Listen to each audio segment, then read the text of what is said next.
नमस्कार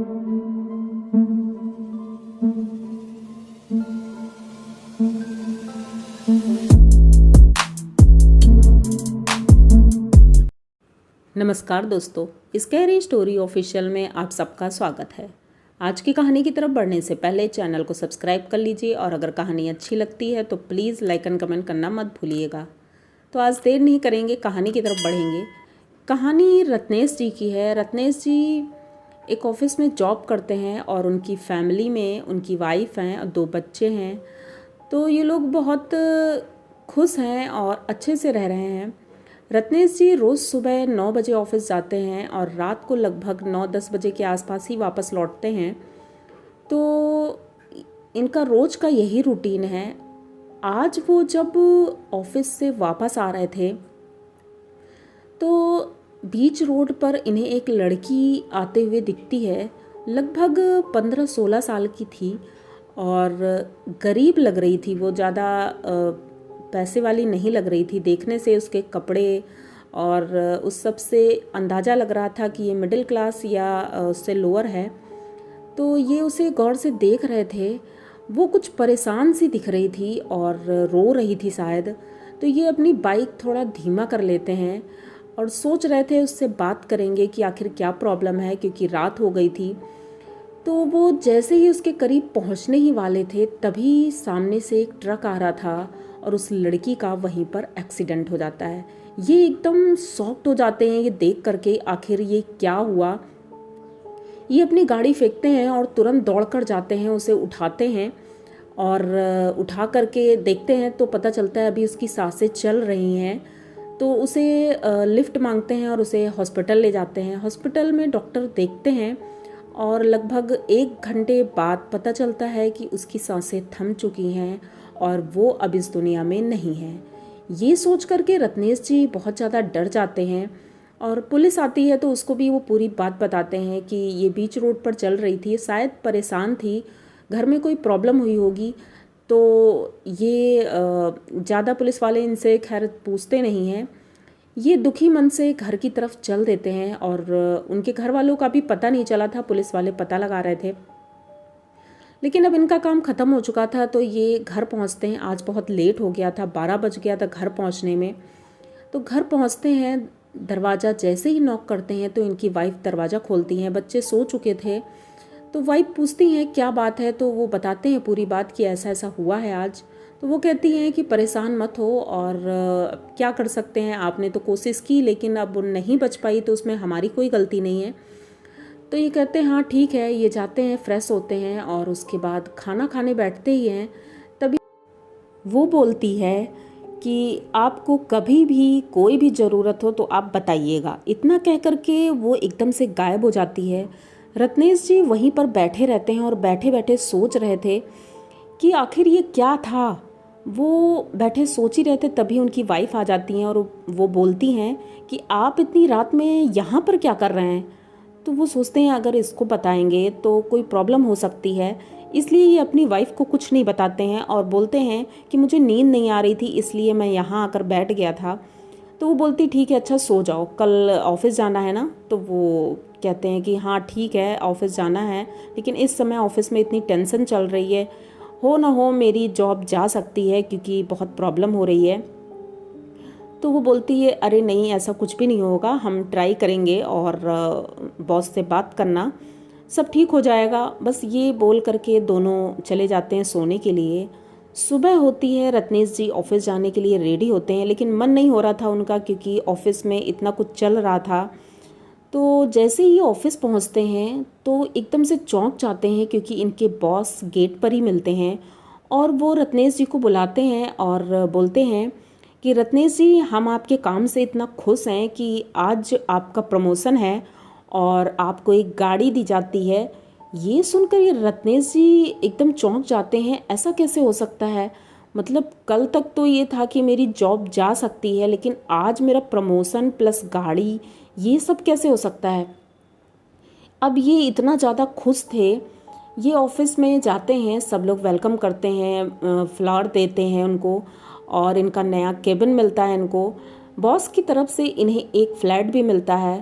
तो ये अपनी वाइफ को फ़ोन करके बताते हैं पूरी बात। तो इनकी वाइफ भी बहुत खुश होती है। अभी तक किराए के घर में रह रहे थे, लेकिन अब इनकी ज़िंदगी बदलने लगी थी। ये इतना खुश थे। घर आते हैं शाम को और अपनी वाइफ से बोलते हैं कि चलो अब हम लोग नए अपने फ्लैट में शिफ्ट होंगे। ये भूल चुके थे कि वो जो लड़की थी वो इस घर में अभी भी है। तो रात होती है, ये लोग खाना वाना खाकर सोने लगते हैं। तभी आधी रात में रत्नेश जी को लगता है कोई इन्हें जगा रहा है और वो उठते हैं। उठकर देखते हैं सामने वही लड़की खड़ी थी। तो ये उठ करके धीरे धीरे बाहर निकलते हैं और गेट के बाहर निकल करके उससे बात कर रहे थे। वो बोलती है कि अब तो आप खुश हैं ना, क्योंकि अब आपको जॉब भी मिल गई है, घर भी मिल गया, गाड़ी भी मिल गई। अब वो इतने गौर से उस लड़की का फेस देख रहे थे और पूछते हैं ये सब कैसे हुआ। तो वो कहती है कि मैंने तो आपसे पहले ही बोला था कि आपको कोई प्रॉब्लम नहीं होगी अगर मैं इस घर में रहूँगी। तो रत्नेश जी अब समझ जाते हैं कि इसके रहते हुए मुझे किसी चीज़ की कोई कमी नहीं होगी, क्योंकि ये बहुत अच्छी है। और वो उसे रत्नेश जी को अपने पापा की तरह मानती थी, क्योंकि उसके पापा नहीं थे। वो बहुत दुखी थी। तो रत्नेश जी को ऐसे ही बोलती है कि क्या मैं आपको अपना पापा बोल सकती हूँ। तो रत्नेश जी कहते हैं हाँ बेटा, क्यों नहीं, तुम पापा बोल सकती हो मुझे। अब रत्नेश जी बहुत खुश थे और वो लड़की भी बहुत खुश थी। इनके घर में आराम से रहती थी, किसी को कुछ भी पता नहीं था। खाने के लिए रत्नेश जी उसके लिए रात में खाना निकाल करके बाहर रख देते थे और सुबह वो खाना खाली मिलता था। तो इनकी वाइफ एक दिन देखती हैं और पूछती हैं कि आखिर ये खाना किसके लिए तुम निकाल देते हो।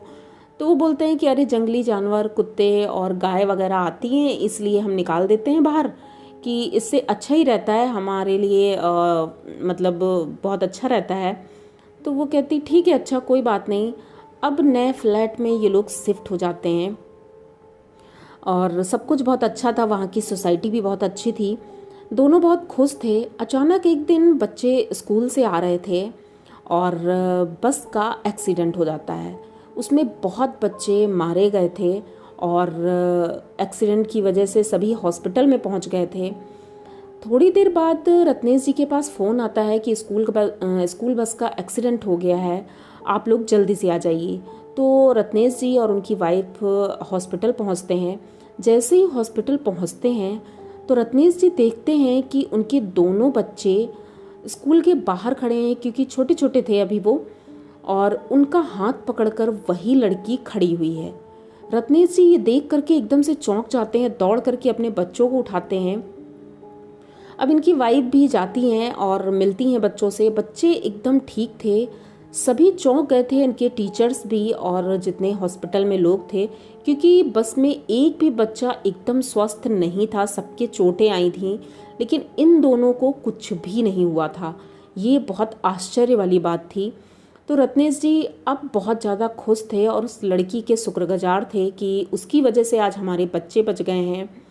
अब लाइफ बहुत अच्छी हो रही थी। रत्नेश जी दिनों दिन तरक्की कर रहे थे, उनका प्रमोशन पे प्रमोशन हो रहा था, पैसे की कोई कमी नहीं थी, बच्चे धीरे धीरे बड़े हो रहे थे। एक दिन रत्नेश जी को काम के सिलसिले में शहर से बाहर जाना था। तो वो उस लड़की से बोलते हैं कि बेटा मैं कुछ दिनों के लिए बाहर जा रहा हूँ, 2-3 दिन लग जाएंगे, तुम यहाँ पर सबका ख्याल रखना। तो वो बोलती है कि पापा आप चिंता मत करो और मैं यहाँ सबका ख्याल रख लूँगी, आप अपने काम पे फोकस करो। तो वो चले जाते हैं। अब घर में उनकी वाइफ और उनके दोनों बच्चे थे। रात में ये तीनों सो रहे थे, तभी उनको ऐसा लगता है कि घर में कोई घुस गया है, जैसे कोई चोर आ गया है। अब इनकी वाइफ धीरे से अपना दरवाज़ा खोलती हैं तो देखती हैं घर में 4 लोग थे जो घर में घुसे हुए थे और आवाज़ दे देकर चिल्ला रहे थे, कहाँ हो कहाँ हो, मतलब इनकी वाइफ को बुला रहे थे, लॉकर खोलने के लिए बोल रहे थे, लेकिन इनकी वाइफ अब डर की वजह से दरवाज़ा नहीं खोल रही थी। तभी एकदम से जैसे लग रहा था कि घर में मारपीट शुरू हो गई, कोई उनको मार रहा है। वो चिल्ला रहे थे बहुत ज़ोर ज़ोर से। ये दरवाजे देख रही थी और इन्होंने देखा कि एक लड़की है 15-16 साल की, जो उन चोरों को मार रही है डंडे से, और वो चोर चिल्ला रही हैं, बहुत ज़ोर ज़ोर से चिल्ला रहे हैं। अंत में वो चारों चोर भाग जाते हैं और वो लड़की पता नहीं कहाँ चली जाती है। अब इनकी वाइफ को कुछ समझ में नहीं आ रहा था आखिर ये क्या हो रहा है, वो लड़की कौन थी। लेकिन फिर भी ये दरवाज़ा लॉक करती हैं और सब कुछ चेक करने के बाद सोने चली जाती हैं। ये रत्नेश जी को फ़ोन करके बताते हैं कि भाई हमारे घर में आज चोर आ गए थे और पता नहीं कोई लड़की थी और उसने उन चोरों को मार करके भगा दिया है। रत्नेश जी तो बहुत खुश हो जाते हैं और उससे बोलते हैं कि तुम चिंता मत करो, सब ठीक होगा, हमारा कोई बाल भी बांका नहीं कर सकता है। तो इनकी वाइफ को कुछ समझ में नहीं आता और वो बोलती हैं कि ऐसा क्या है जो आप हमसे कुछ छुपा रहे हैं। तो कहते कुछ छुपा नहीं रहे हैं, ठीक है घर आएंगे तो बात करेंगे। अब इनकी वाइफ सो रही थी, अचानक से इनको लगता है कि इनके कमरे में कोई है और कोई चहलकदमी कर रहा है। तो ये आंखें खोलती हैं, जैसे ही आंखें खोलती हैं तो देखती हैं कि वही लड़की है जो इनके कमरे में टहल रही है। वो इस तरह से टहल रही थी जैसे कोई सिक्योरिटी गार्ड होता है और सिक्योरिटी कर रहा हो, वो इस तरह से टहल रही थी। ये चुपचाप लेटी रहती हैं, उसे देख रही थी। अब डर की वजह से इनको नींद नहीं आ रही थी, ये अपने बच्चों को पकड़ करके चुपचाप लेटी हुई थी। किसी तरह सुबह होती है, जब सुबह होती है तो सब कुछ नॉर्मल हो जाता है। तभी उनके हस्बैंड आ जाते हैं। जब हस्बैंड आते हैं तो ये अपने हस्बैंड से पूछती हैं कि आपने क्या हमसे कुछ छुपाया है। जब बहुत जिद करती हैं तो वो बताते हैं कि आज से 5 साल पहले एक एक्सीडेंट हुआ था, मैंने तुम्हें बताया भी था कि एक बच्ची का एक्सीडेंट हुआ था और उसकी मौत हो गई थी। तो वही लड़की हमारे घर में रहती है। इतना सुनते ही उनकी वाइफ तो एकदम चीख पड़ती हैं और कहती हैं आपने बताया क्यों नहीं, हमारे घर में एक चुड़ैल रहती है। तो वो कहते हैं अरे चुप रहो, ये कोई चुड़ैल नहीं है, वो हमारी बेटी की तरह है और ये सब कुछ जो तुम्हें मिला है, पैसे रुपया और हमारे घर की सुरक्षा, ये सब उस लड़की की वजह से ही है। तो उनकी वाइफ कहती है चाहे कुछ भी हो लेकिन वो एक चुड़ैल है, एक प्रेत है और वो हमारे घर में अगर है तो कभी ना कभी वो कुछ ना कुछ तो चाहेगी हमसे और अगर हम नहीं दे पाए तो हमारा नुकसान भी हो सकता है, इसलिए मैं पंडित जी को ज़रूर बुलाऊंगी। अब वो इतना मना करते हैं, उसके बावजूद पंडित जी आते हैं घर में। वो लड़की गुस्सा हो जाती है बहुत ज़्यादा। रत्नेश जी से मना कर रही थी कि उनको मत बुलाओ, लेकिन रत्नेश जी अब कुछ कर नहीं सकते थे। पंडित जी आए, उन्होंने घर को धागे से बांध दिया और बोला कि अब वो लड़की इस घर में नहीं आ सकती। अब ये लोग मतलब बहुत खुश थे, इनकी वाइफ तो बहुत खुश थी, लेकिन रत्नेश जी दुखी थे और वो बाहर बैठे हुए थे। तभी वो लड़की सामने से आती हुई दिखती है और वो बोलती है कि पापा आपने ठीक नहीं किया है मुझे घर से निकाल करके, और मैं तो आपकी सुरक्षा कर रही थी, आपका भला ही कर रही थी। तो वो बोलते हैं मैंने कुछ नहीं किया है, ये सब इन्होंने किया है।